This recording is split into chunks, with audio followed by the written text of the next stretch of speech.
Hello and welcome to the Gaggle What We Challenge, and if necessary, destroy media narratives. I'm George Szamuely. With me today, of course, is co-founder of the Gaggle, Peter Lavelle. So, Peter, the much anticipated Russia-Ukraine talks took place today, Friday, May 16th. We were expecting on Thursday, but there was just a lot of theater engineered by Zelensky and his media acolytes. So there was nothing happened yesterday, but there was a very brief meeting today. It didn't last more than 2 hours, and the Ukrainians uh, basically got their story out right Right. away, declaring that, of course, Russia was entirely unreasonable. Russia put forward ridiculous demands, non-starters, and so there doesn't seem to be any plans for the time being for any further negotiations. Um, so we could look at that, what actually happened today. But I think it's important to step back a little bit and see that basically we've been subjected to two major hoaxes Yeah. perpetrated by Zelensky, his European acolytes, his European enablers, the Macron, Starmer, Merz crowd, um, and of course with the media in tone. So we had the first hoax, which we talked about earlier this week, the claim that Trump had threatened Russia with sanctions if Russia didn't accept a 30-day unconditional ceasefire. So we talked about that. And the Europeans, that's it. Trump is on board, 30-day ceasefire. Media, yeah, Trump says 30-day ceasefire. And of course, we examined that. Trump never said he's going to impose sanctions if there isn't a 30-day ceasefire. Then we have the second major hoax was that Putin had somehow pledged to show up in Istanbul to negotiate directly with Zelensky. And the media all went along with this, absolutely ridiculous, fraudulent story that if Putin doesn't show up in Istanbul, that shows Russia isn't serious about negotiations. And that should be the signal for Trump to impose sanctions, maximize American involvement, escalate arms deliveries and the rest. A total hoax, complete hoax. Never for one moment was there any indication from the Russians that Putin was going to show up. But that became just the story and says, oh, well, Putin is playing a cat and mouse game with us as to whether he will show or whether not show. Zelensky's here, and why isn't Putin here? Totally ridiculous. And it's clear that what the media are doing, and of course what Macron, Starmer, and Merz are doing, which is to create the conditions for continuing this war and then some, and escalating indeed the involvement, and think that they're being very cute and they're going to trick Trump into going along with their machinations. And it's compounded by the coalition of the absurd, as I call it.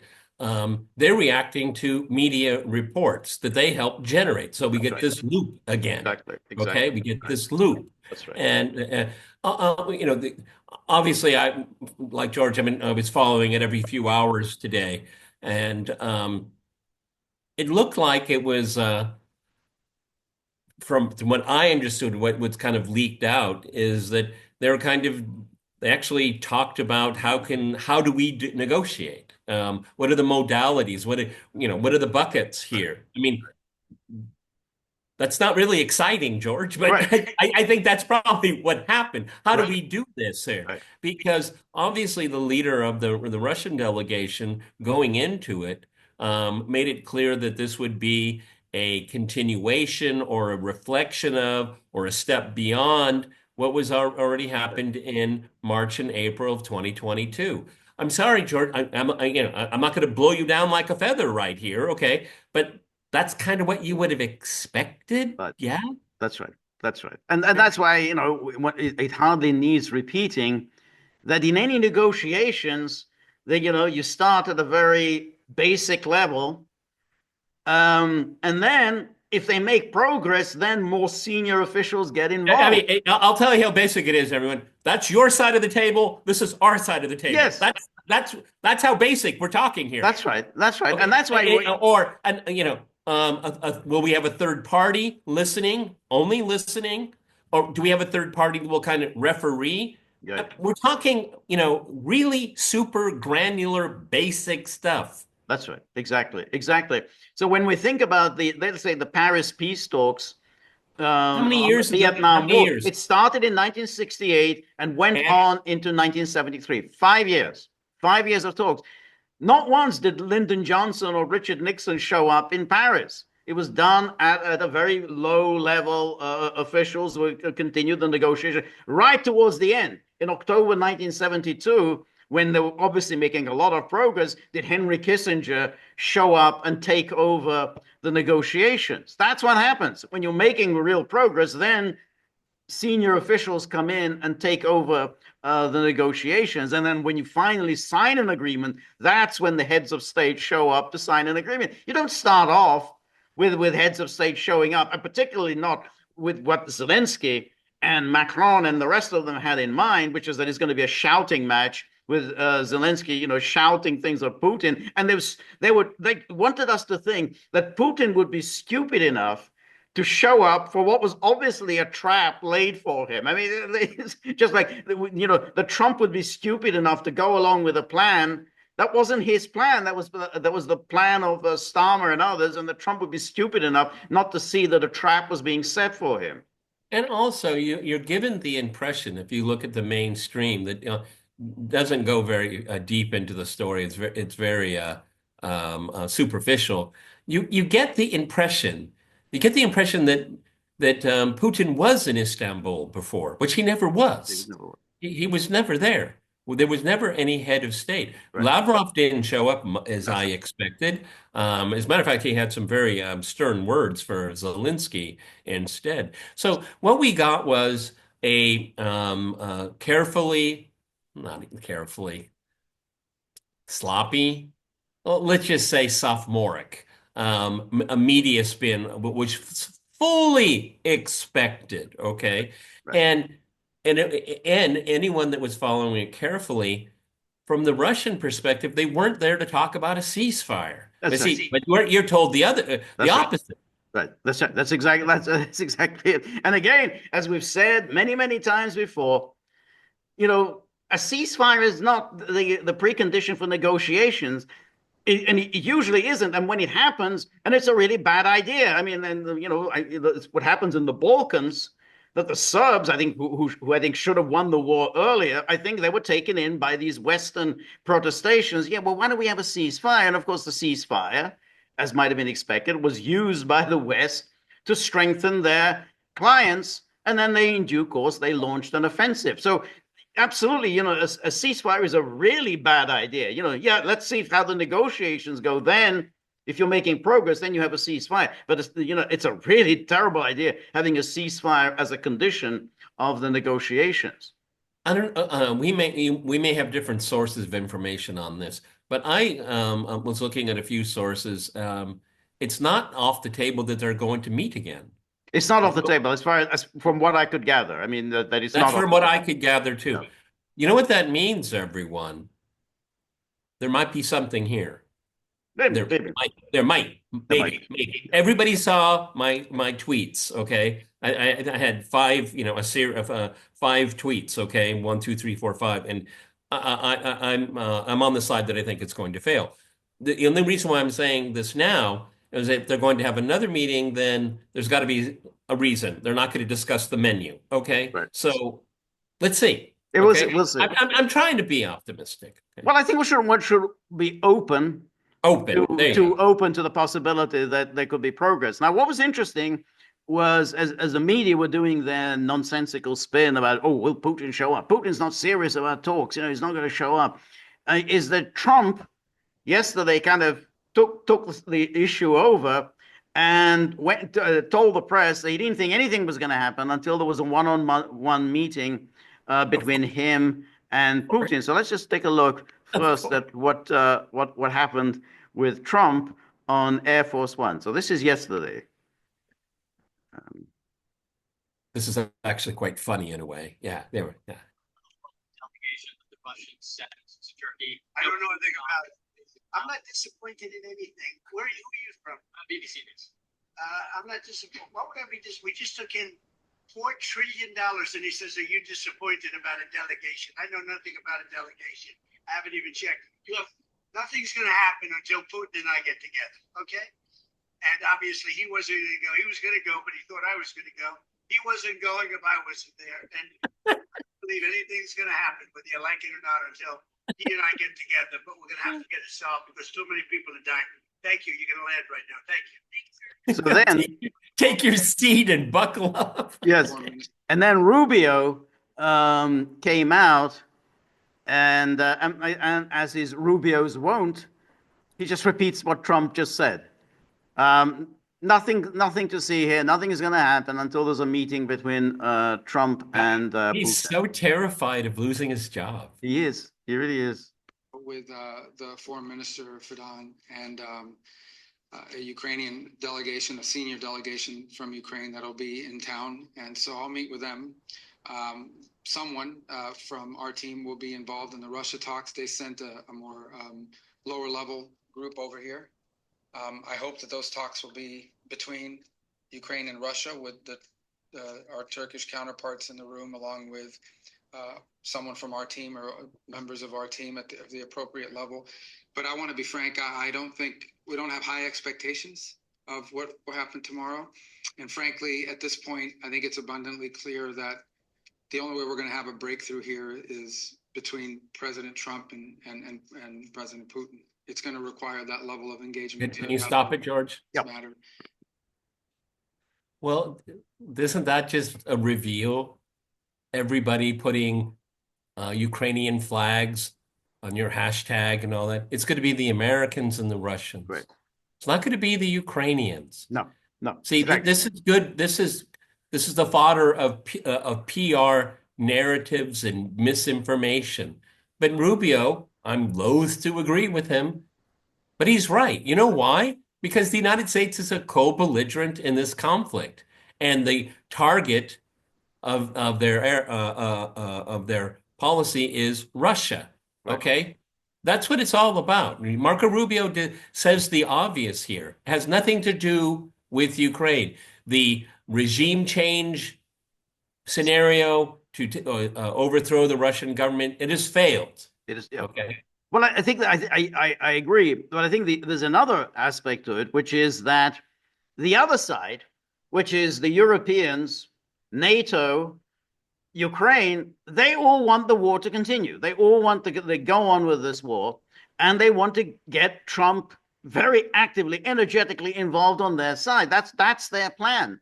So in a way, Trump is instructed. Trump knows what their game is, and he's trying to avoid it and say, "Well, I've got to skip the whole. I've got to go speak over the heads of America's supposed allies, over the head of Ukraine, and deal directly with Russia. Because if I bring Macron in, or Merz, or the rest of them, then there's no possibility of any kind of a deal." Well, I'm sure, I hope that he's aware of that, because it's a trap specifically designed for Trump to have his attempt at improving bilateral relations, because he knows that. Okay, right. This will sink that. Right. He knows it. Exactly. I don't think anything productive is actually going to happen from this point forward until they engage in a very frank and direct conversation, which I know President Trump is willing to do. Well, the president is impatient to end this war. He's impatient, as he's been clearly said, that something needs to happen soon. Too many people are dying. There's too much destruction. And I think he's ready to have that engagement and determine once and for all if there's a path forward and what that path is. And it's my assessment that I don't think we're going to have a breakthrough here until the president and President Putin interact directly on this topic. So that was yesterday, and then Trump came out again today. When do you think you'll meet? As soon as we can set it up. I would actually leave here and go. I do want to see my beautiful grandson, it's his son, and we'll be doing that. But I will tell you that the world is a much safer place right now, and I think in 2 or 3 weeks we could have it be a much safer place. We're going to handle a couple of situations that you have here. We have some very serious situations. Right. So that's that was Trump. Clearly, they're now moving. They're giving up on this, but they're moving forward with some kind of negotiations with Russia. Arrange some of this. That summit was proposed, but I think, as you know, we can talk a little bit further. There is more of a substance to a meeting now between Trump and Putin than there would have been in January when Trump, I think, first mooted that, oh, I'm going to have a summit with Putin. Well, I mean, this could be the flanking move that Trump needs because, well, this meeting was set up. It went nowhere. Okay. Right. So now he's got, I mean, this is one theory of the case. Right. Now he says, well, fine, then this format isn't going to resolve it. I move away from it. Of course, it's all the filthy fingerprints of the Europeans are all over it, which work to Trump's advantage if he knows how to use it. Yep. Okay. Yep. And so he's going to just say, you know, you moronic idiots, you know, you're like blind kittens. You have no idea what you're doing. You're going to let the adults take care of it. And, you know, Yalta 2.0, going to sit down, Reykjavik or wherever, okay, and we're just going to get this hashed out, okay? Enough. A plague on your houses, okay? Enough. Right. Enough. No, that's right. So that's one theory of the case. Now, George knows the other theory of the case much better than I do, is that they're going to try to flip him to... That's right. That's right. But so far, he is quite deftly avoided getting pushed into pursuing a policy that he doesn't want to pursue. Unlike in the first term, when his inexperience showed, and he was pushed into pursuing policies he didn't want. So far, you know, he saw the maneuver last weekend. He didn't want to have anything to do with that whole venture into Kiev, distanced himself from that, and now he's basically said on Thursday, on the eve of these talks, he says, well, I don't think anything much is going to happen here. We have to wait for a meeting between Putin and me. So he clearly knows that this path, the path that his NATO allies have laid for him, is an ambush. And it would just destroy his presidency. Well, also, George, what's interesting, on Sunday, the beginning of this week, George and I were talking about the looming deadline of, you know, if there isn't a 30-day ceasefire, you know, wait until daddy gets home. Okay. George and I are speaking here on Friday. That's right. The deadline came and went. Came and went. That's right. And it has been memory holes. It's well, it has been memory hole, but the media are shaking their fists in fury at Trump. Trump betrayed his European partners by essentially not following through on the deadline. It's his deadline. No, he never issued the deadline. His deadline. He didn't follow through on it. He betrayed his allies. It's total hoax. It's a complete media hoax. That's why I said the coalition of the absurd, because all they're huffing and puffing, you know, all this light with no heat. It's been completely memorable because it is irrelevant. It is not part of any kind of strategy in Trump's mind or his inner circle. Right. And so it's that is a tactical victory. Okay. Not only is Trump uninterested in more sanctions right now, right. He's not interested in getting on board with this European initiative, which they really quite cynically say that Trump backs all along, which there is zero evidence. George pointed it out to me and to Mark Slobodka very clearly last Sunday. Ideally, that's a key word. Right? That's a key word. That's right. It's ideally, yeah, a lot of things. Ideally, this will happen. Ideally, George will be president of Hungary next year. Yes, ideally, exactly, ideally, but realistically, no. Yeah. And then when he talked about the sanctions, he said once a 30-day ceasefire is in place, whoever violates it will be sanctioned. But But what if you don't have? presupposes the 30-day But what ceasefire happens is if actually you in don't place. have a 30-day ceasefire? Right. And then he Yeah. said whoever. He didn't say, oh, Russia. They said, oh no, but it's got to be Russia. It has to be Russia. You got, never mind. But Ukraine, it's Russia that you have to sanction. But anyway, here's the story that came out. I think just a little while ago. The first indications of these talks, and the Ukrainians, of course, get their story out very quickly. And so here, this is the Reuters story. The first direct peace talks between Russia and Ukraine in more than 3 years lasted well under 2 hours, with no apparent sign of progress so far in narrowing the gap between the sides. And a Ukrainian source called Moscow's demands, quote, non-starters. George, can you explain to me what well under 2 hours means? Well, the first story I heard was about an hour and a half. Oh, yeah, so it's a good part of 2 hours. Yeah, Well under 2 hours. I mean, when you think about these talks, somebody saying, my water isn't cold enough. I think my glass was probably a little bit dirty. There's a bit of dust on my glass, and this chair isn't comfortable. Can I change my chair? And this table's a little wobbly. That takes up a good 15 minutes of any meeting. With if there are many people at a meeting, the longer it takes even to get anywhere. Well, do you have any indication whatsoever? Was there a translation involved? They probably demand Ukrainians, but no speaky Russian, No speaky Russian. no speaky Russian. So they probably we need interpreters. It's a serious question, because I mean, if there was translation, then you basically let's say it was 2 hours long, 2 hours even. That means it was an hour, because half the time is going to be taken up by translation. Right. There had to be some translation because the Turks were there.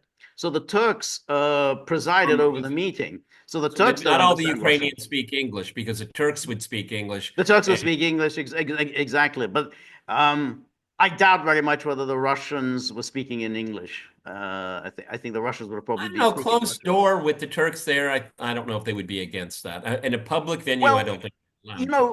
When you're dealing with detailed negotiations, your English really has to be very good. I mean, it's like, just a rudimentary or even a working knowledge of English. Like Zelensky's. Exactly. That's not good enough for detailed negotiations. You really need, first-rate command of the language. Yeah, but can you imagine when there's the translation and the Ukrainians are like, I know, I understand. Yeah. I mean, everybody, if the Ukrainians demanded translation, they were punished by their own demand. Okay. I mean, what was it? It was the even during the some of the negotiations during the destruction of Yugoslavia, they were translation when they all understood. Yeah, that's right. Oh well, no, it's Croatian. Oh, Croatian, it's very, very different from Serbian. Oh yeah, well, I speak Bosnian. Oh, that's very different. Oh, I need the translation. Yeah, total nonsense. Anyway, so they hear this. It goes on. Let's write a story. The chasm between the two sides was quickly apparent, according to the Ukrainian source, who told Reuters that Russia's demands were, quote, detached from reality and go far beyond anything that was previously discussed. That's hard to believe. I find it, and as we'll go on, they're obviously lying. It says they included ultimatums for Ukraine to withdraw from parts of its own territory in order to obtain a ceasefire and other non-starters and non-constructive conditions. Well, you can't say that was never previously discussed, because that was part of Putin's conditions that he set out in June 2024.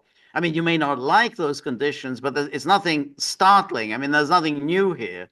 it's true that they didn't insist on that in the spring of 2022, but that was then, and this is now. I mean, that's they obviously say, yeah, but and the Russians have said, well, we've got to take into account the realities on the ground. So, but for them to say, oh, nothing, we never heard anything like this. This is all completely new to us. And then Ukrainian President Volodymyr Zelensky said Kiev's top priority was a full, unconditional, and honest ceasefire to stop the killing and create a solid basis for diplomacy. He said that if Russia refuses, it should be hit with strong new sanctions against its energy sector and banks. So he's just repeating the same thing. Yeah, that's what the Europeans are saying. But clearly, we from Trump and from Rubio, they are not saying that they're not insisting on this ceasefire. So Zelensky is repeating this, but not. He knows that isn't going to get the Americans on board. They've already said those aren't our unalterable conditions. Anyway, he goes, this is the table. So you can look at the table. The delegates were seated opposite each other, with the Russians in suits. So they're the people in the suits are on the right, and half of the Ukrainians are wearing camouflage and military fatigues. And then the Turks are at the head of the table. So it's kind of a horseshoe table. And then this is the Telegraph. Typically, they just repeat the same thing. Russia demands Ukraine withdraw from its territory, and Russia's demanded Ukraine withdraw its troops from 4 Ukrainian regions. And Ukrainian diplomatic source said proposals were detached from reality. Yeah, but I would ask that source, is it detached reality that the Russians control these areas? Is that detached from reality? No, I mean that's right. But I also just don't believe. See that's right. You have to keep in mind this is what the Ukrainians are saying. The media are running out and they're saying, well, the Ukrainians. I don't think this is what they would say at the outset of the meetings. I mean, at the outset of the meetings, I think they're going to go back to what they were discussing in Istanbul. That's the first issue, and that has to be demilitarization and no Ukrainian membership of NATO. That because they're continuing the talks. So I don't think they would start discussing the territorial issue right away at these negotiations. We'll probably never know. But I mean, after an hour, the Turks said it's put the gavel down. Let's go for a bio break, everybody. Bio break, 15 minutes or 10 minutes. Right. And then there's a men's room and there's a ladies' room. It looks like there was one woman there, so she's free as a bird. She's got her own. But the rest of the guys got to go to down the hall to the left. Right. I could just imagine. I'm just imagining it, everybody. So the Ukrainian, going down the corridor, kind of rubs up against the Russian guy. Just tell me, can we go back to the 2022 deal? Just maybe. Right. Maybe. Just think about it, okay? Right. Because everyone, that was such a great deal for Ukraine. Yeah, and that has to be hovering over these talks. Right. I mean, you would have to be out of your mind on the Ukrainian side to say, geez, if we could just get that back. Right. And they never will. Right. That's right.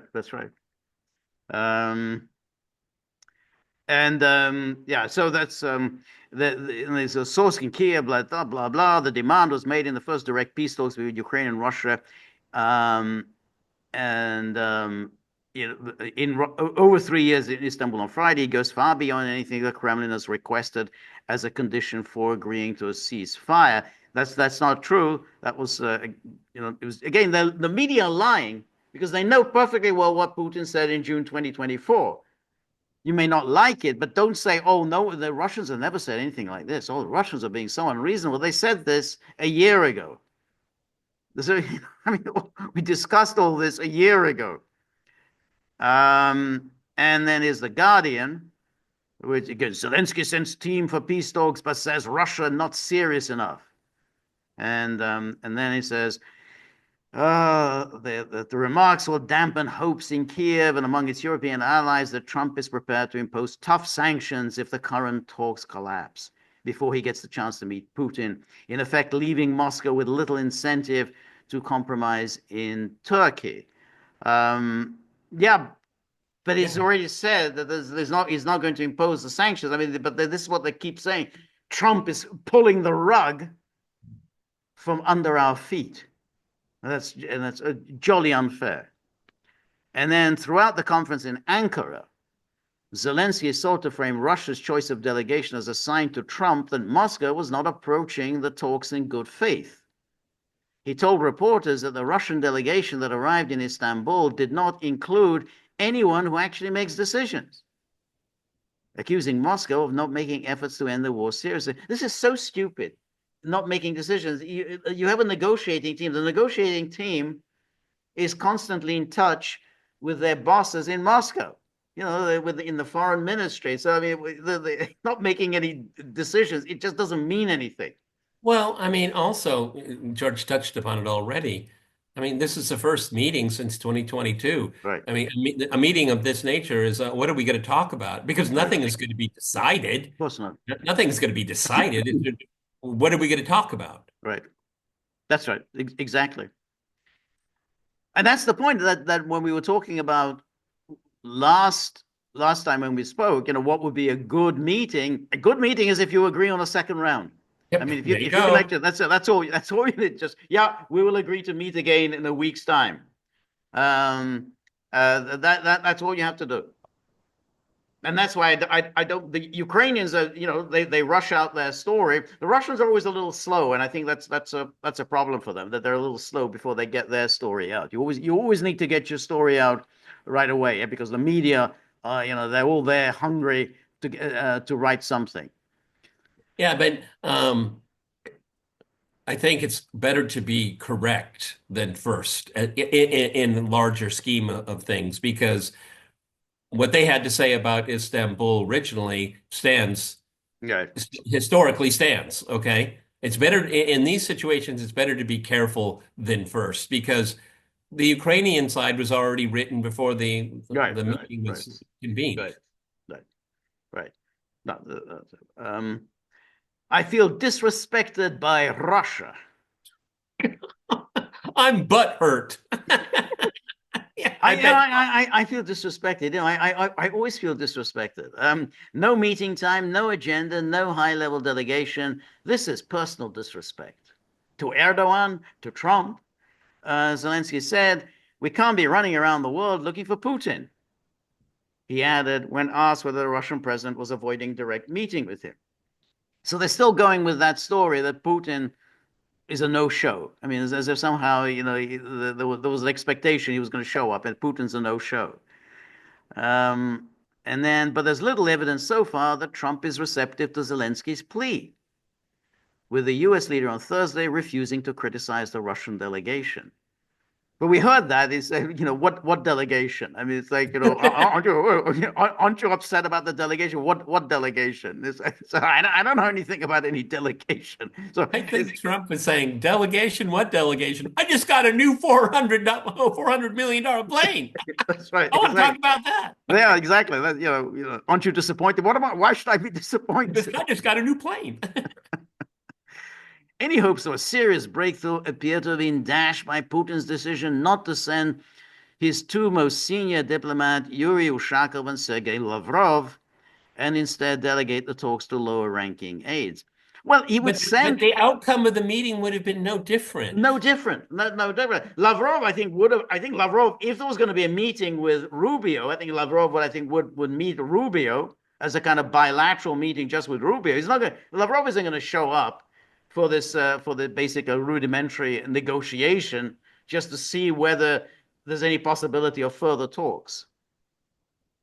And then observers say that by appointing Medinsky, a former culture minister, to lead the delegation, Putin is signaling that he has little interest in genuine compromise. Who are these observers? Is it Fiona Hill? I always observers say. little interest in genuine compromise and remains committed to the same objectives he pursued in 2022, stripping Ukraine of its sovereignty and military capability. And then, when you look at the negotiating team, it's not that junior. I mean, you've got Medinsky. Here, he's been around for quite a while. Then you had Go back. It's something I just caught. I okay. like. Mhm. He is chairman of the Ultra Patriotic Russian Military Historical Society. Well, what do you expect? I mean, it's the Russian Military Historical Society. I think he would be very patriotic. It's almost again, this is liberal media. Like there must be something wrong with him. That's right. Okay. But you're absolutely right, because in any country, like let's say the French Military Historical Society, you say, well, I'm sure they spend their time singing the glories of French military prowess. They go through all of Napoleon's battles, from start to finish, every single battalion, every single regiment, all the details. Yeah, it's ultra patriotic. It's there to sing the glories of their nation's military past. Mikhail Galuzin, Deputy Foreign Minister, oversees relations with the Commonwealth of Independent States.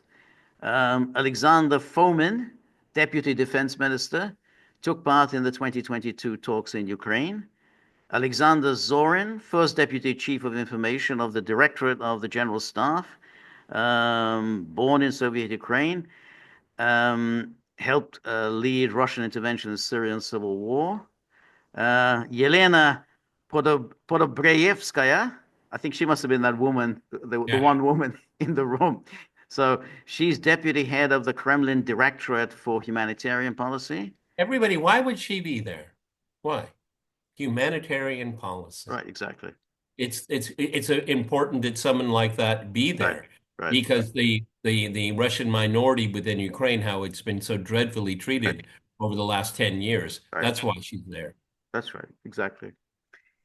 Alexei Polishchuk, Director of the Foreign Ministry's Commonwealth of Independent State Department dealing with Belarus, Ukraine, and Moldova.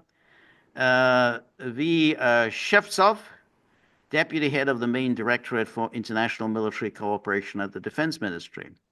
I mean, they all have grand titles, but it seems like a pretty substantial team. I mean, so what are you complaining about? I mean, that's the kind of team you would expect to send. It's a serious team. So fairly, there's a number of them. This Alexander Foreman, he was at the talks in 2022. Right. Exactly. And then this is what Medinsky said ahead of the talk. So this is this Top War website, and it says here, Russia views the Istanbul talks as a continuation of the peace process interrupted by Ukraine in 2022, and says the head of the Russian delegation spoke to journalists ahead of possible talks with the Ukrainian side. According to him, the day before, Vladimir Putin held a meeting at which he set tasks and defined Russia's negotiating position. The main task of the Russian delegation is to achieve long-term peace and eliminate the root causes of the conflict, which are planned to be reached sooner or later. At the same time, the Russian side is serious and will look for common ground and possible compromises. For this, the members of the delegation are vested with all the relevant powers. And then he goes on. Medinsky also noted that Russia views the talks in Istanbul as a continuation of 2022. It is the Istanbul agreements that will be the platform on which a new peace treaty will be built, and naturally taking into account the changes that have occurred on the ground.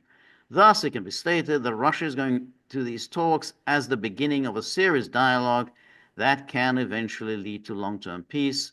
Ukraine, judging by Zelensky's statements, does not intend to discuss anything more serious than a 30-day truce. Well, we know that's exactly with just even these few articles we've looked at. That's all he wants to talk about.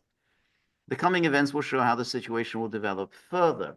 See, that's why, given what he's just said, I don't believe that they started talking about the oblasts right away. I mean, I just don't think, the emphasis is on the continuation on what we talked about in Istanbul, and they didn't discuss that at Istanbul. It was all about Well, demilitarization. Yeah, go. well, presumably the Russian side said, look, and maybe they even had a copy of it. Like, you guys Yeah, initialed this. So right. what the Russian delegation proposed to use this as a foundation, but update it based on the facts on the ground. Wouldn't you agree, Ukraine? Right. Exactly. That's exactly. And then this is the one interesting story. It appeared in Bloomberg, and so Bloomberg says Moscow has so far balked at a U.S. ceasefire proposal. But the U.S. doesn't have a ceasefire. Right, exactly. Yeah, that's right. Wow, was that the first line of the article? No, this is a little bit down. Okay. Exactly. I mean, the ceasefire proposal that goes back to February, but U.S. has already moved beyond that. I mean, that's. I mean, they said it openly. I mean, J.D. Vance said openly, we've lost our obsession with the ceasefire, which would freeze the conflict broadly along the current lines, grant U.S. recognition of the Black Sea Peninsula of Crimea as Russian, and see U.S. sanctions lifted. Ukraine, in return, would receive strong security guarantees and a right to develop its own army. So Bloomberg reported previously. And then it says the U.S. has since added new details to the proposal, including an offer to revive security talks under the NATO-Russia Council, according to a person familiar with the matter who spoke on a condition of anonymity. The partnership forum effectively ended after Russia's full-scale invasion in 2020. Yeah, unilaterally on the side of NATO. That's right. Now, this is very, very interesting because it's first of all, it's very interesting that the Americans have suddenly introduced this notion. Clearly, NATO was very displeased. But then, but it does show that the Americans are beginning to think in terms of that this isn't going to be settled without rethinking the European security architecture. That you're going to now. That's not the NATO Russia Council may not be the mechanism for that, but the fact that they've introduced this into the discussion indicates that they are actually taking seriously what Russia says are the root causes of this conflict, which is the lack of any security for Russia, NATO's continual expansion, and NATO's belief that it has a divine right to surround Russia with hostile armed states. And so the fact that Americans have now brought this up. Now, I looked up, about what is the NATO-Russia Council? Yeah, but George, before you say that, I thought it was disbanded. Well, yes, it has been in abeyance since 2022. I mean, yes, it has. I mean, I know it has theoretically it exists, but it's in abeyance. Okay, I thought it was just scrapped, but you're just saying it's in the deep freeze. Exactly. So what happened was that it was created in 2002 in Rome. And it says here that we're building on the Founding Act, that NATO-Russia Founding Act in 1997. And then blah, blah, blah. We hereby establish the NATO-Russia Council. In the framework of the NATO-Russia Council, NATO member states and Russia will work as equal partners in areas of common interest. The NATO-Russia Council will provide a mechanism for consultation, consensus building, cooperation, joint decision, and joint action. They like the alliteration. I mean, that's, consultation, consensus building, cooperation, and then joint decision and joint action. I mean, they have an alliteration issue. And then you can see what the way NATO envisaged this. I got this from the NATO site, which is, of course, they just want to address NATO issues, nothing at all for Russia issues. It's all NATO issues, and so here, this is it will focus on all areas of mutual interest identified in Section 3 of the Founding Act, including the provision to add other areas by mutual agreement. And then they say, NATO member states and Russia will continue to intensify their cooperation, including the struggle against terrorism, crisis management, non-proliferation, arms control and confidence building measures, theater missile defense, search and rescue at sea, military-to-military cooperation, and civil emergencies. Now, notably, there's nothing in the agenda about, NATO expansion. NATO expansion. This is 2002, so this is 20 years before the war in Ukraine. So all of these are things that NATO would like, and so we just rope the Russians in on the things that we like, and then we'll just ignore all of Russia's concerns. And now this is what happened subsequently. In April 2014, following Russia's illegal and illegitimate annexation of Crimea, the alliance suspended all practical cooperation between NATO and Russia. However, the alliance agreed to keep channels of communication open in the Council and the Euro-Atlantic Partnership Council at the ambassadorial level and above to allow exchange of views, first and foremost, of the war in Ukraine. And then, since Russia's illegal and illegitimate annexation of Crimea, the Council has met 11 times with Ukraine as the first item on its agenda. 3 meetings took place in 2016, 2017, 3 in 2017, 2 in 2018, 2 in 2019. And then the most recent meeting took place in January 2022. In February 2022, Russia's full scale of invasion gravely altered NATO's security environment. As a result, allies agreed at the Madrid summit in June 2022 that NATO cannot consider Russia to be a partner. The alliance remains willing to maintain channels of communication with Moscow to mitigate risks and prevent escalation. But, just a golden oldie to remind us, NATO expels 8 members of Russian mission in Brussels, alleging they're intelligence officers. Now, this happened in October 2021. It's a golden oldie because we talked about it, back in 2021. 8 members of Russian mission. NATO has expelled 8 members of the Russian mission to the alliance who they determined were undeclared Russian intelligence officers. The move comes amid an ongoing concern about suspected killings and other aggressive actions by Russian spy services. So this is October 2021, long before Ukraine. And the origin story of the sabotage saga. Exactly.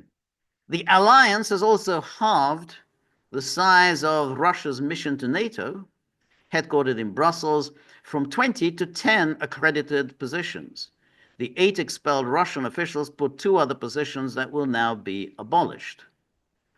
And then NATO's policy towards Russia remains consistent. The NATO official said, "We have strengthened our deterrence and defense in response to Russia's aggressive actions, while at the same time we remain open for a meaningful dialogue." Ooh, just so long as you remain open. So patronizing, isn't it? It is always very patronizing. And then Russia responded. Russia suspends its mission at NATO, shuts alliance's office. This happens within days. Russia on Monday suspended its mission at NATO and ordered the closure of the alliance's office in Moscow in retaliation for NATO's expulsion of Russian diplomats. Earlier this month, NATO withdrew the accreditation of 8 Russian officials to its Brussels headquarters, saying it believes they have been secretly working as Russian intelligence officers.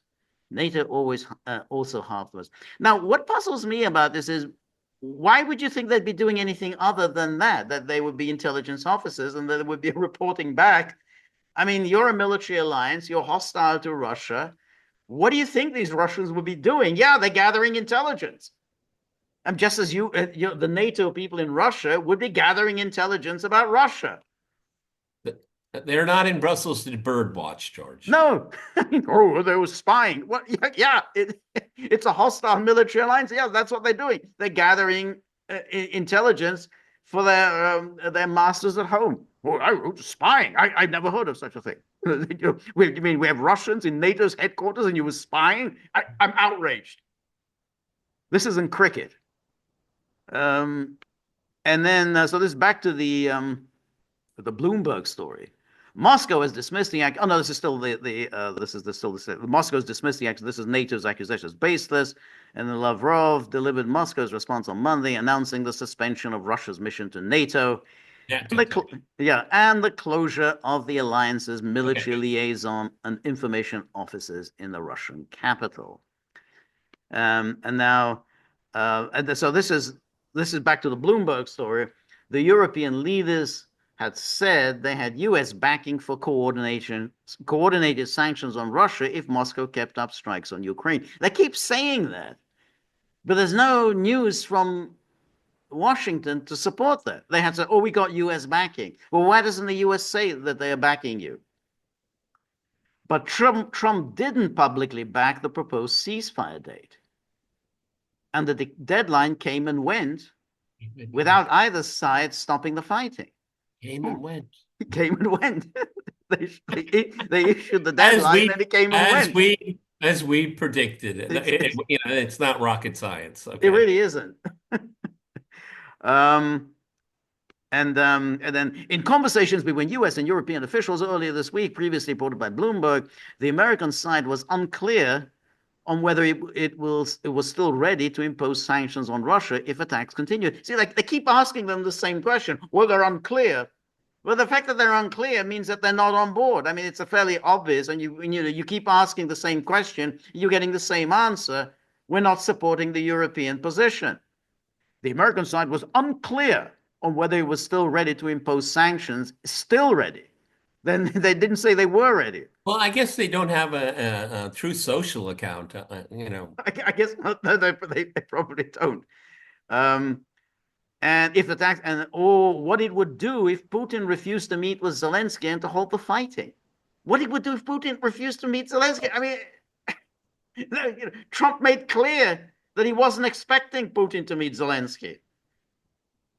European leaders. And the only thing Trump cares about is if he's going to meet Putin. I mean, he doesn't care if Putin meets Zelensky or not. Yeah, what does he care? What is it to him? Right. He probably finds. I think he has a personal distaste for Zelensky. I think Zelensky is just the type of personality he just doesn't like. First of all, he's always coming in demanding something. If you're somebody like Trump, you don't really like people coming into your office and asking for things all the time. But also, and particularly since Trump thinks of himself as a very generous person, right? And that's the clash of personalities because. Right. Trump thinks of himself as a generous person, and then there's someone nagging you all the time. Nagging, exactly. And that's that whole thing that he wears, that denim outfit. It's just not Trump. Trump doesn't appeal to him. Yeah, I saw an interview once with Trump's personal valet in his New York Trump Tower, and Trump is very fastidious about everything. He is very fastidious. He always has been. Oh, I mean, his personal valet. Can you imagine? He's brushing him up there. Yes. Trump likes that. I'm sure. Yeah, he definitely likes it. And which pair of shoes, sir? Yeah, absolutely. No, I'm sure it is. And and those shoes, I'm sure they have to be very shiny. I don't think he's going to go into a meeting without very shiny shoes.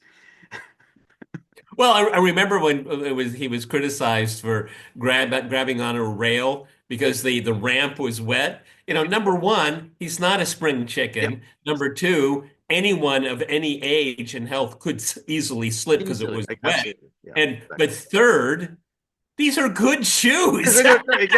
Those are dress shoes. They're dress These shoes. are good shoes. Yeah, so they absolutely will you slip wearing those.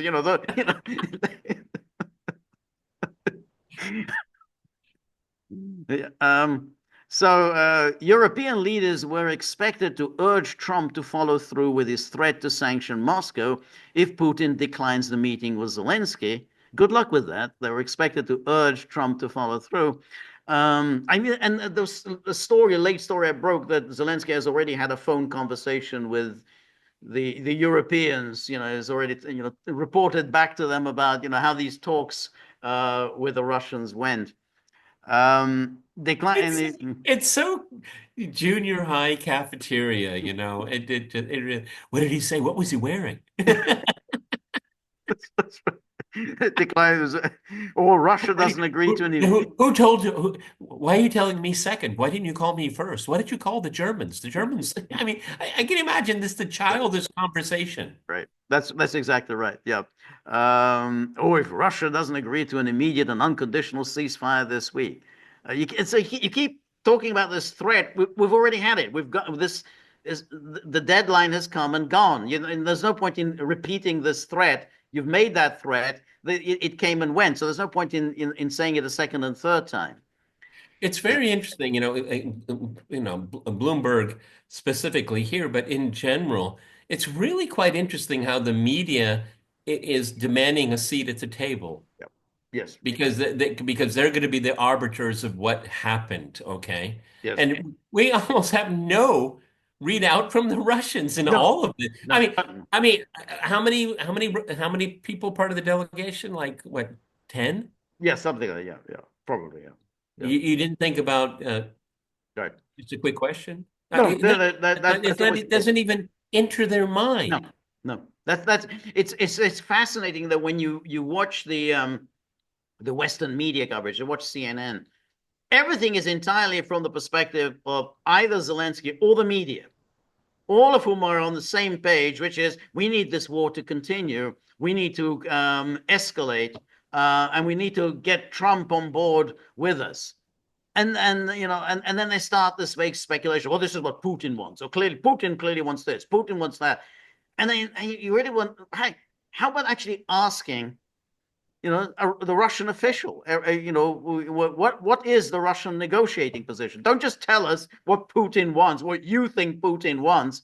Just ask a Russian official. It's just an amazing thing. They have no interest at all in eliciting, what are the Russian conditions? So, Zelensky clearly, he's it's very, very important that we do what Zelensky wants. Very, very important that we, the media, very important that we get what we want.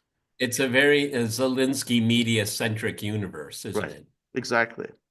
And then we have this Ukrainian Foreign Minister Andrei Sybiha met with Rubio and U.S. Senator Lindsey Graham on Wednesday in Antalya to discuss peace efforts and further steps.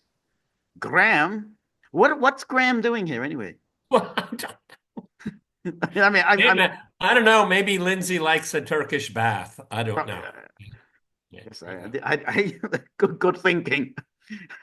Graham, a Trump ally, said early this month that he has bipartisan support for a bill that would enact bone-crushing new sanctions on Russia, including a 500% tariff on imports from countries that buy Russian oil, petroleum products, natural gas, or uranium. So I think we can put that under the rubric of to pounce. Pounce. He's ready to pounce. Pounce. Yes, that's right. And here's a picture of the meeting with the three of them. I don't know if you can make out. The guy in the middle is Lindsey Graham. Look at the way he's looking at the Ukrainian foreign minister with his obsequious, ingratiating, adoring look. Rubio, but that's a guilty smile. That's a guilty, yes. Yeah, because I told you guys, what was it in 2015 or 16? This is the war. Next year is the year of offensive. Okay? I don't remember what year, everybody, but I think it was 2017. I think when he came in January 2017, just as Trump was about to come to power. Yeah. The year of offensive. That's right. It was, and he went there with McCain, and then that one of those. I think Amy Klobuchar was there, and the guy Chris Murphy. I think he's the Democrat from Connecticut. I think they were all there in Ukraine. Lindsey gave him that look like what a sucker you were. Right. Okay. That's right.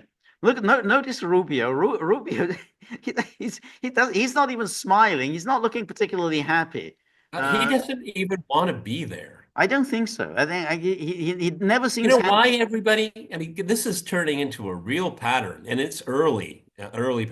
Marco wants to stay away from anything that is a problem, Right. anything that could go wrong for him, Yeah. you know, Right. because Yes. he's not, he wants to build his resume, Right. and this is not doing it. It's No. not doing it because, as George and I have surmised here, we could easily be wrong.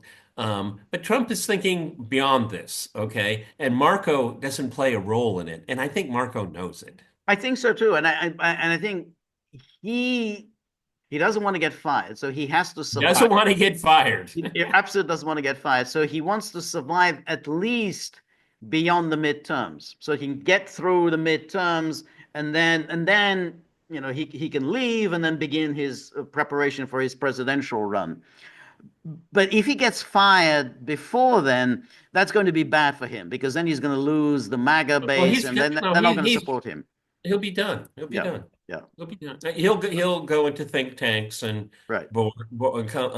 arms Oh, producing. yeah, exactly. Making money, but Yeah, no longer he'll a make a lot of money, yeah. but his political His ambitions. political career would be over. Yeah. No, he gambled everything. He gave up a very safe Senate seat in Florida. Florida is now pretty much a Republican state. He gave that up for this job. Now he wouldn't have done it, unless he had real political ambitions and saw this as the to vault him into the presidential spot. So any falling out with Trump and his political career is over. I got to imagine that I don't know what J.D. Vance drinks. I don't think he's a sophisticated drinker, but maybe Ripple. He's got one in the refrigerator waiting for Marco to screw it up because that is the Marco is a contender. Not, I Oh, think not I don't think a dangerous one, but I mean, if Marco is pushed aside, yeah. JD his chances improve immensely. Immensely. Yeah. No, that's right.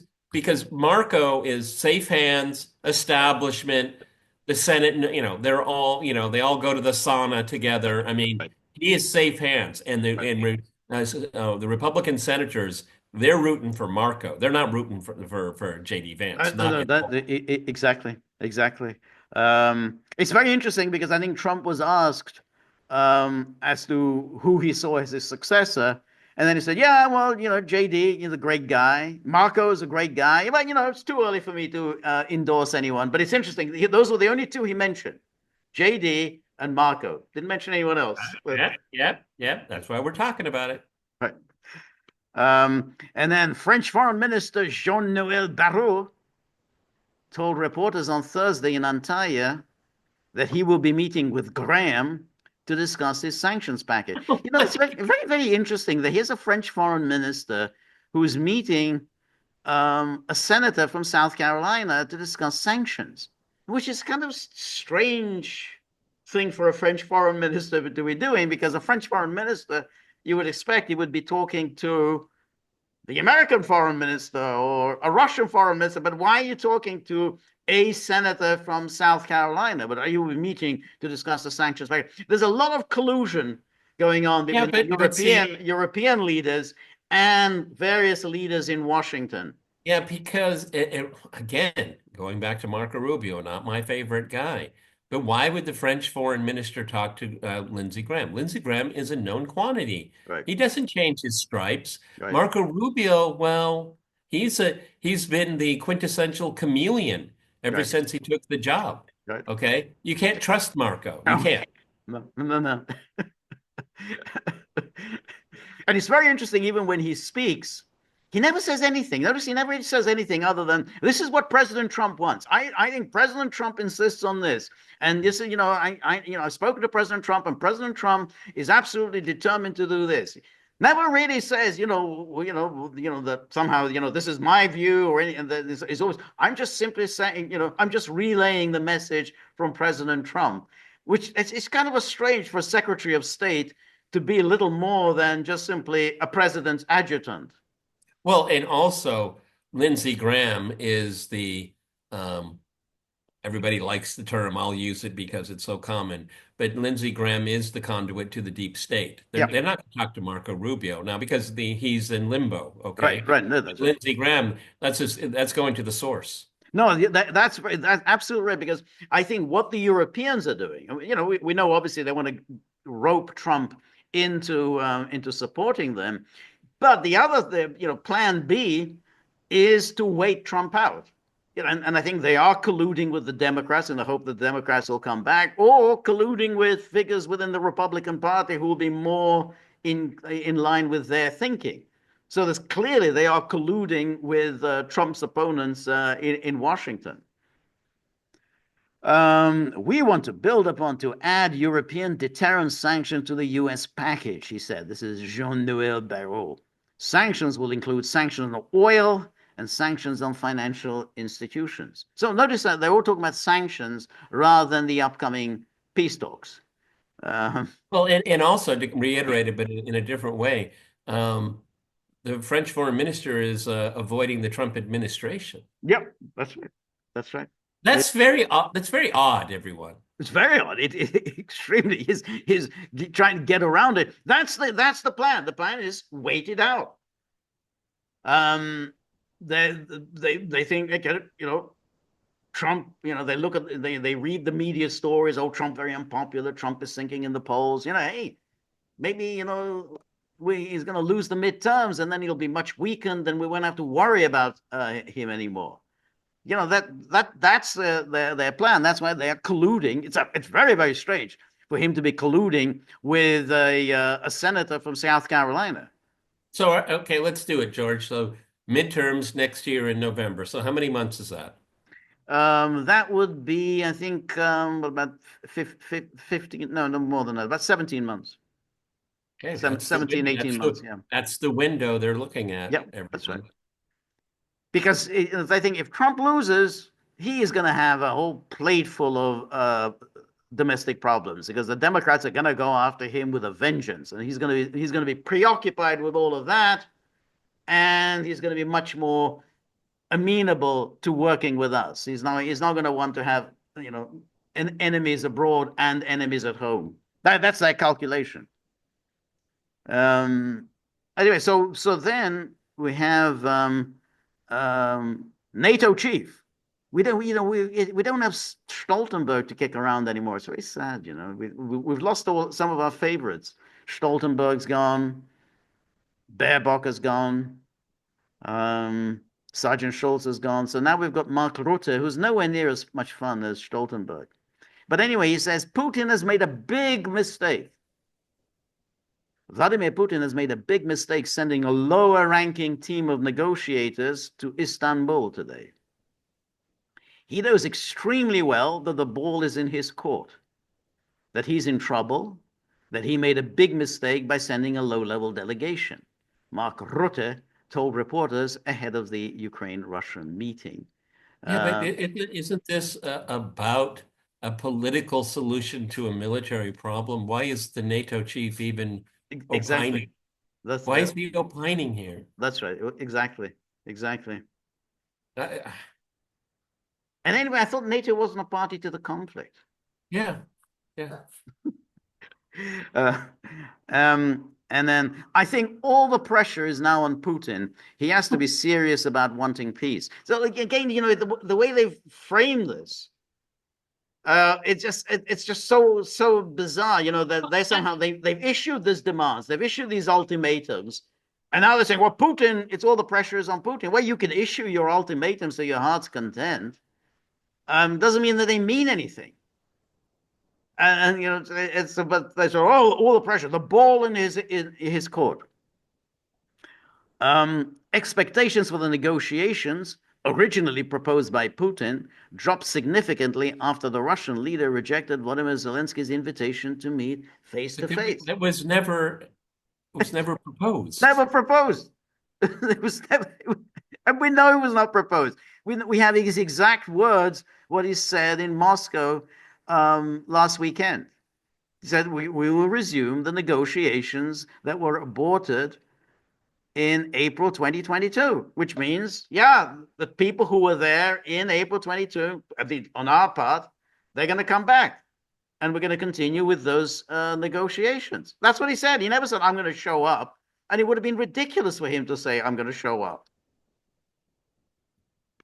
So that's now I think the thing that is quite interesting and maybe promising, may not be promising, is this talk about the restarting the NATO-Russia Council, because it is along the line. I mean, I agree that what the NATO-Russia Council was nothing very much.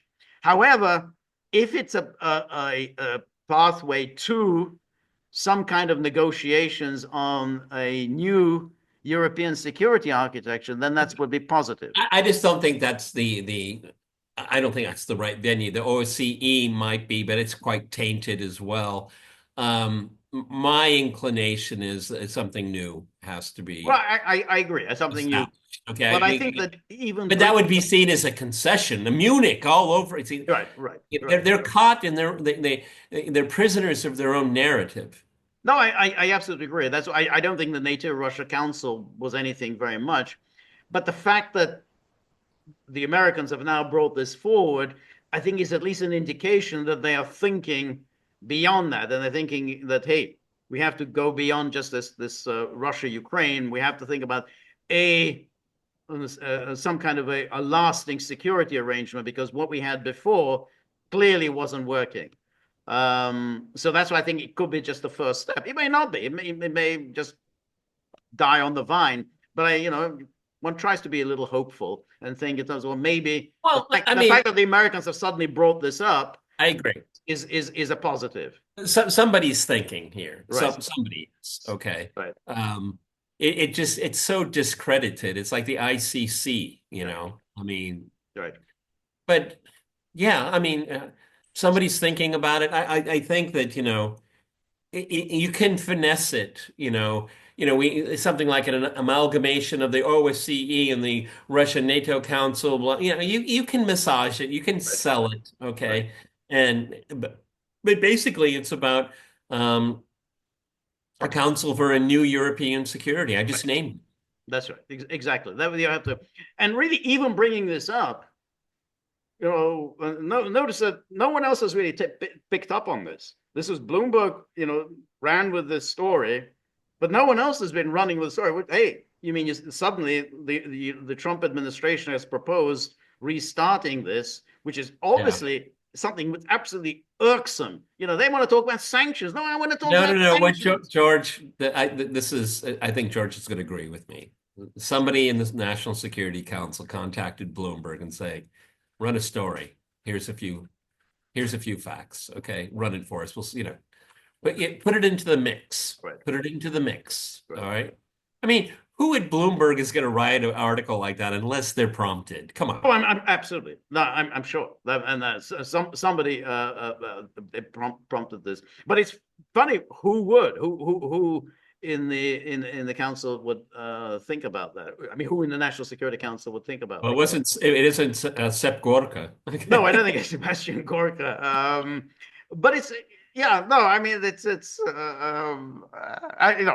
but somebody's at least thinking about a lasting settlement. And what Russia said, we have to address the root causes. And, just simply talking about the 30-day ceasefire, so we're going to talk about the root causes. And that's one aspect. Well, I don't know about you. I don't know if you've seen it. That it's finally seeped into a mainstream discourse about what's going on. It's say within the confines of Istanbul. Oh, the Russians want to talk about root causes. It's a point. It's a Putin talking point. It's derision. That's right. Root causes. Oh, whatever. But the root causes. Yeah. It's been with us for quite a long time, but it's only been in the last week or so that they pick up on the root causes. Okay, right. Very interesting watching all this percolate up. Okay, right. I mean, because what they want to do is, well, it's not a Russian talking point; it's their policy. Okay, right. I mean, come on. Okay, they've said this over and over again to get it through some thick skulls. Right. Okay, and they're saying, oh, obviously this is a diversion, or yes, that's right. Actually, this is a cover for aggression. Okay, yes.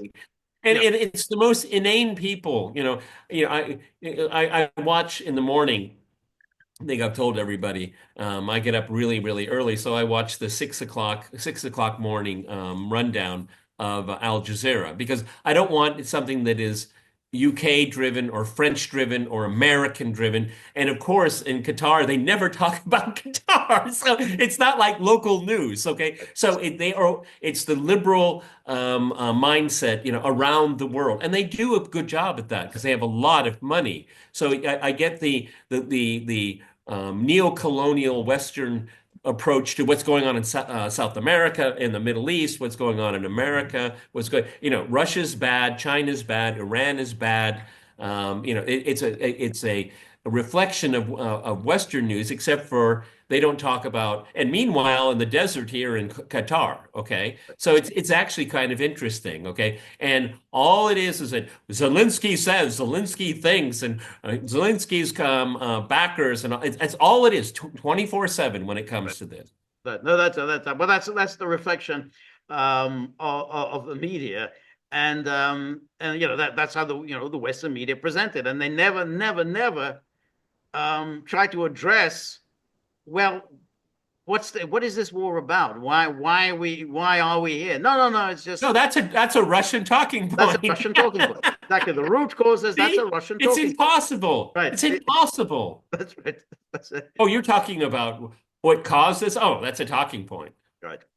But that's why I think what you said is that kind of interesting. It'll be intriguing to see whether this talk about the NATO-Russia Council restarting that will seep its way into mainstream media coverage. No one has picked it up. Bloomberg was the only one who ran with the story, and I think the Kiev Post, I think, repeated the story. I think RT repeated the story, but no one else has touched it yet. So that'll be kind of interesting, because that will also, even to bring that up, would somehow call into question, the whole NATO Western narrative. Well, why did this NATO-Russian Council go into abeyance? Wouldn't it have been a good idea to keep it going?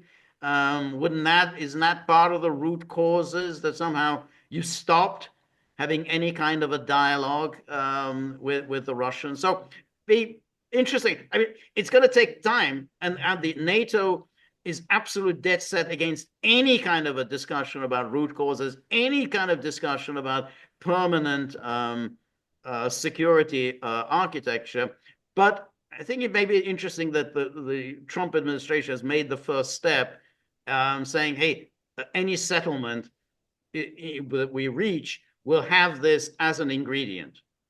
I did a recording yesterday with some really great guests, really great people, really enjoyed doing it. But I came away, and I can't disagree with what my guest said, but we're in a very weird moment right now, because there's the rhetoric is changing on a number of things, and are you going to believe just words? No, actions are really important. Fundamentally, they're most important.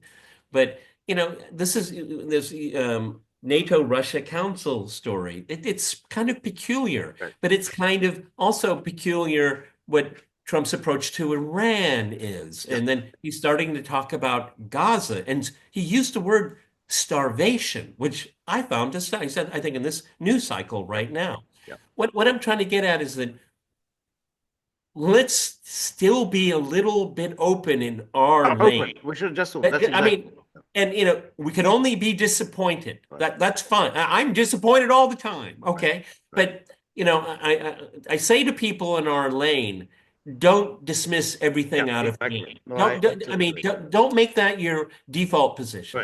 Right. Okay? I absolutely agree. Absolutely. Okay, Exactly. because in our lane, we should be overjoyed when we're wrong. Yep. We should be, okay? Right. So, oh no, this is a blah, blah, blah. Okay, I can't disagree with you. We don't have enough data points yet, but things are being said. Things are being said, and things are changing. You can't just keep saying, oh, everything is the same. Everything isn't the same. Things have changed. Now, it may be that the outcome will be totally bleak. Everything's be hopeless. Everything will all be defeated and disappointed. That could well happen. I mean, that's not saying that, everything is going to turn out fine. But at least we should be open to changes. There are changes, and there are a few hopeful signs. And I think we should just simply cultivate those hopeful signs. And maybe Trump will get something right by mistake. I'll take it. I'll take it. I'll take it. Okay, I just wanted to bring that up because I feel it. George feels it. George is always on top of the case here. There's something going on here. Okay, and the fact that so far Trump hasn't walked into an obvious trap being set for him. That's right. We're not Trump boosters, you guys. We're not. Okay, I'm just trying to a little bit more dispassionately, Right. to try to understand what's going on because I want peace, I want justice, I want fairness. Right. My default position is I want him to fail. That's not my DNA. No. That's not my DNA. That's not how I work. Okay, I'm more interested in ideas than in personalities. But the media will always tell you personalities Right. run. Right. No, the media have thrown their hat in the ring. They want everything to fail because they know they want this war. They want this war to continue. They're absolutely pathologically, obsessively filled with hatred for Russia, and they want to escalate this war. That's their agenda. And everything they do, every story that they report on, the way they cover negotiations, the way they cover Trump, it's all driven by that agenda. And they're ready to lie, they're ready to distort, they're ready to perpetrate hoaxes in order to get that war. I mean, we've gone through a few of them here. I mean, it's just that that's what they want. So we really have to be very, very skeptical about anything that the media are telling us. Otherwise, we're just going to walk into a trap that they themselves are setting. Yeah, and then what you do is you close your mind. Exactly. Then what is the point? Right. All right, everyone, we're going to keep an eye on this here. George, I know you're not a betting man, and you and I try to stay away from predictions. This is going to be another meeting? I'd say, in the spirit of the probable, it's more probable yes, or more probable no. Probable, I'd say 55% yes. Okay, I'm with you. I'll take that. I'll take that bet. Right. All right. All right, everybody. This is the Gaggle with Peter and George. We're on Locals, so please go to thegaggle.locals.com. There, we're doing our end of the week wrap. I think we got one more in us. Okay. And Sunday we'll reconvene. And if it is God's will, we'll do a live stream on Monday at 10 o'clock Eastern time. Trolls, you're invited. Okay. I never would have thought that so many people would waste their time. Yeah, it is quite amazing. Yes, that's right. And then Tuesday, I do my solo 3 p.m. Eastern time. And then we got the dogs, they're getting really angry. Yeah, they're getting tired of these hoaxes as well. Yeah, all the hoaxes, which are somehow telling us that the tip jar situation is under control. No, it's not under control. It's out of control, and there's nothing going on there. So if you have any money at all lying around in your bank, behind the sofa cushion, under the mattress, all of it, pick up the whole, bundugle of it, dump it all into the tip jar. That might, get the dogs into a better mood. I wouldn't count on it. We're very grateful for all of your help, friendship, and support. The more you're able to donate, the more of these videos we can make, the more we can improve on the technology. And above all, these dogs are gonna, they're gonna calm down. They're not gonna just get this rage that they feel. So remember, if you like the Gaggle, please like, share, and subscribe. See you soon. Bye-bye.